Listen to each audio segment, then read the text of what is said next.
Welcome back into NFL Daily. I am Tom Downey. Apologies for sounding stuffed up and under the weather, but we're going to power through anyway. Dane Brugler has dropped his latest 2025 NFL mock draft coming out of the NFL Combine, and it has a trade at number 1 overall. The Giants jump up to the top spot to secure the quarterback we'll discuss here in a second. Tennessee gets the number 3 pick and quote-unquote a pair of day 2 picks. Now, the years weren't mentioned. I'd assume second this year, second and third next year, but that's not specified, so I didn't want to make sure the terminology was laid out properly. I would not be surprised to see Tennessee trade that top spot. If I had to guess right now, I think that's what happens. Do you think Tennessee ends up trading the top pick in this year's draft? Why for yes and for no? Go vote in the comment section of today's show. So the Giants now at number 1 take Cam Ward, the quarterback out of Miami. The Giants are desperate for a QB. With Matthew Stafford off the board, I would not be surprised to see them jump up to the top spot. That then creates a dilemma at number 2. Quarterback is an option here. Shedeur Sanders, in this case, is an option here. But Dane's got them taking Abdul, the edge rusher, out of Penn State, which makes some sense, especially with the uncertainty around Myles Garrett. Number 3, then Tennessee trades down. They're obviously not going QB. They take Travis Hunter, the cornerback slash wide receiver, for some, the best player in this class.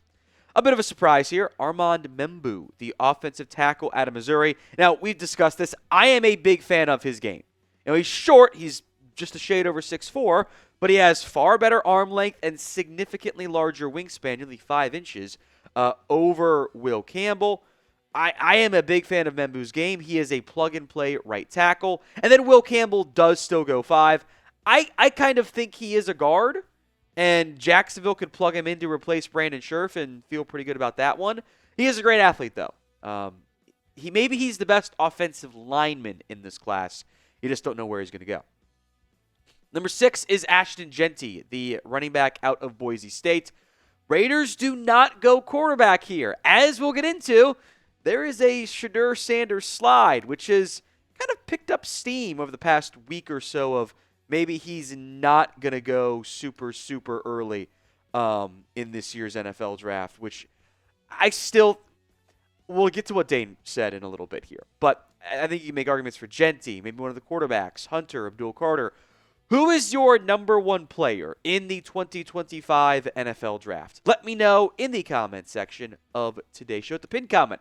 The ad comes here on YouTube. Take advantage of it. Head down there and let me know. Mason Graham goes number 7 out of Michigan. The length, the testing is, he didn't test, maybe for a reason there.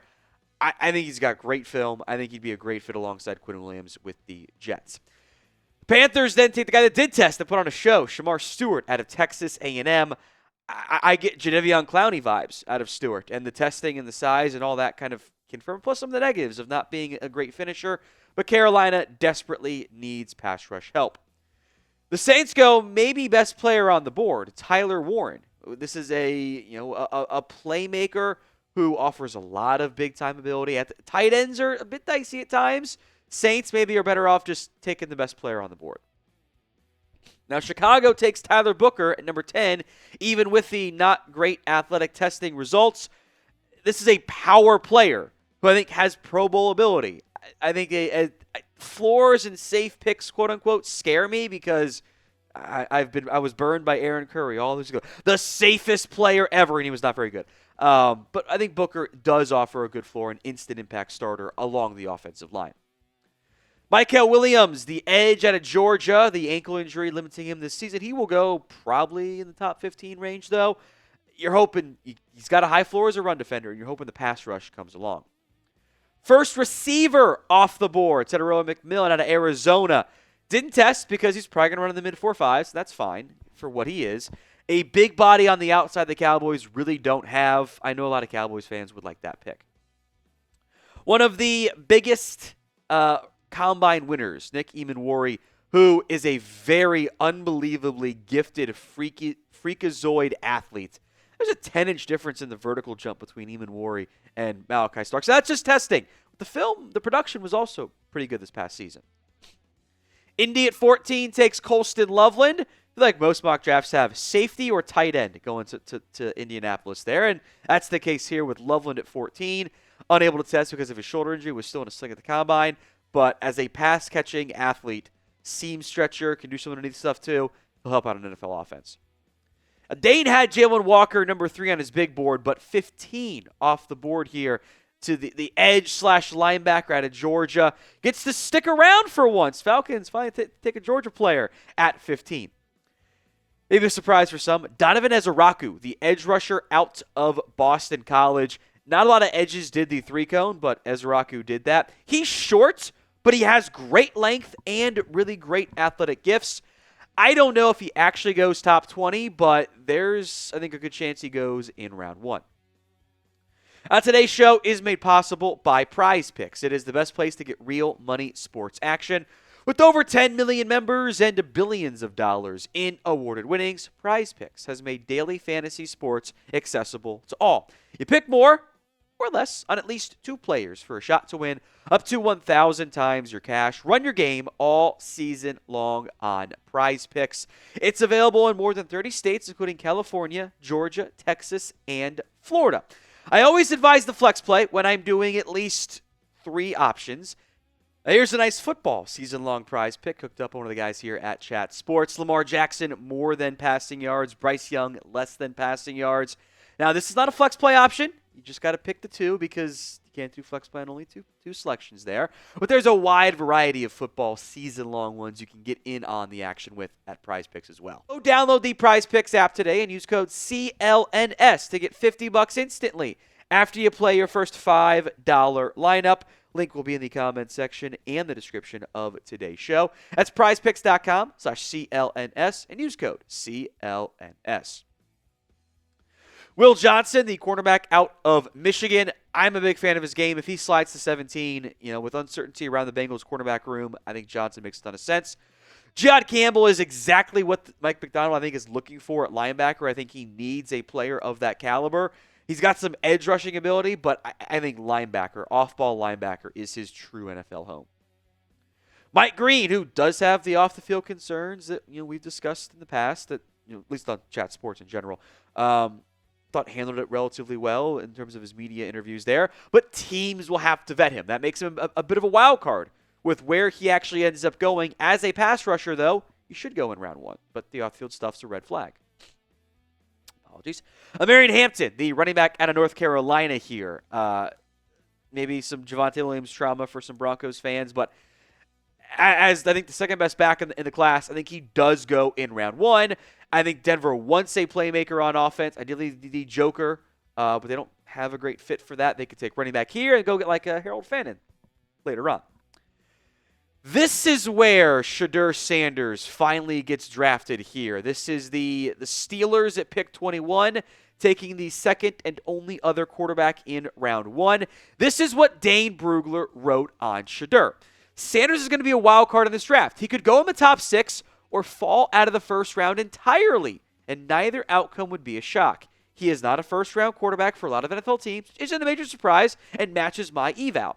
But all it takes is one front office to roll the dice on his skill set. If Sanders falls out of the top 10, this would be an interesting landing spot. The Steelers are searching for answers at the quarterback position. Again, I kind of get vibes from that Kenny Pickett, Malik Willis draft class, where the class it's not that good. I don't have a first-round grade on Shedeur Sanders. I would not be surprised if he went 2 overall because teams are desperate for a quarterback. I think he can be a starting NFL QB. But if a slide happens, then things get a little bit interesting and dicey. We've seen quarterbacks slide before. We saw Aaron Rodgers go from maybe he's number 1 overall to, back end of round 1. We saw guys like Brady Quinn have a bigger slide than expected. Maybe that happens to Shedeur Sanders. This buzz has, and you can look around at the other insider mock drafts, it's picked up the past week or so. So get your predictions in. Who will end up drafting Shedeur Sanders? Let me know in the comments section of today's show.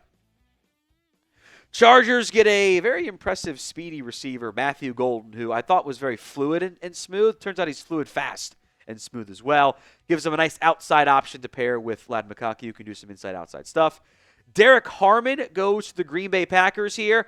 I like his game a lot. I thought he had a big step forward as a pass rusher. What was it, Michigan State, then Oregon? Now gets to go back up north.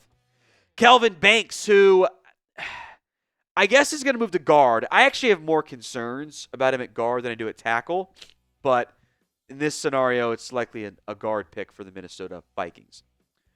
Gray Zabel, the guard/center. That's what Dane's got him listed as. I think would be a guard for Houston. Texans got to get better offensive line play. Emeka Egbuka. This is the Cooper Kupp replacement pick here.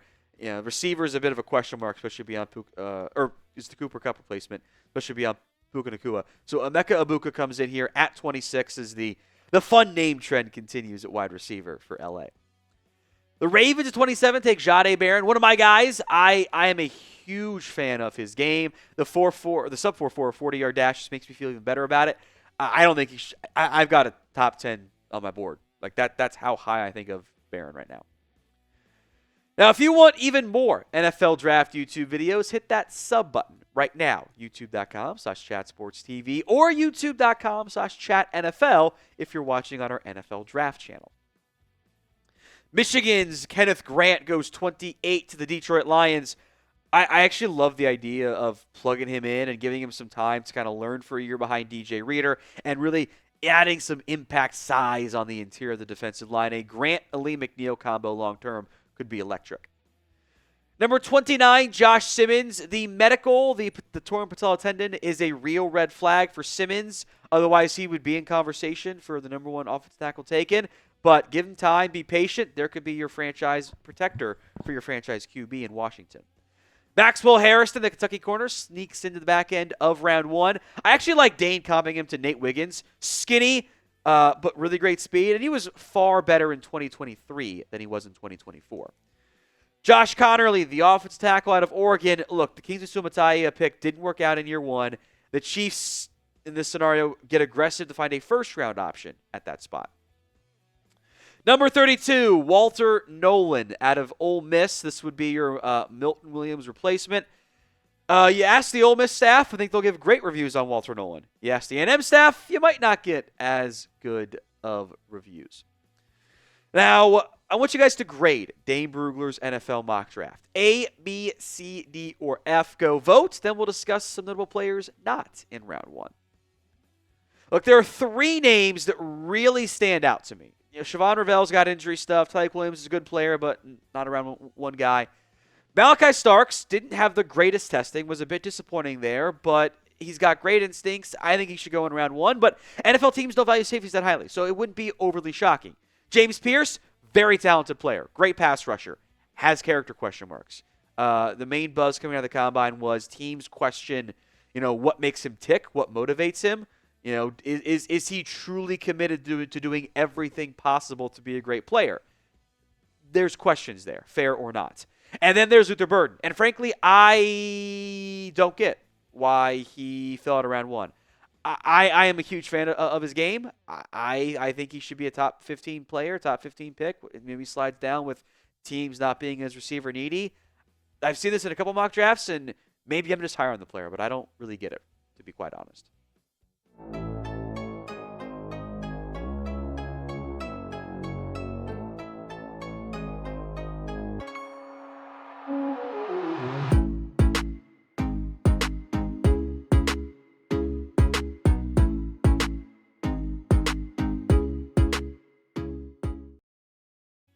Here's a nice football season-long prize pick hooked up on one of the guys here at Chat Sports. Lamar Jackson, more than passing yards. Bryce Young, less than passing yards. Now, this is not a flex play option. You just got to pick the two because you can't do flex play on only two selections there. But there's a wide variety of football season-long ones you can get in on the action with at PrizePicks as well.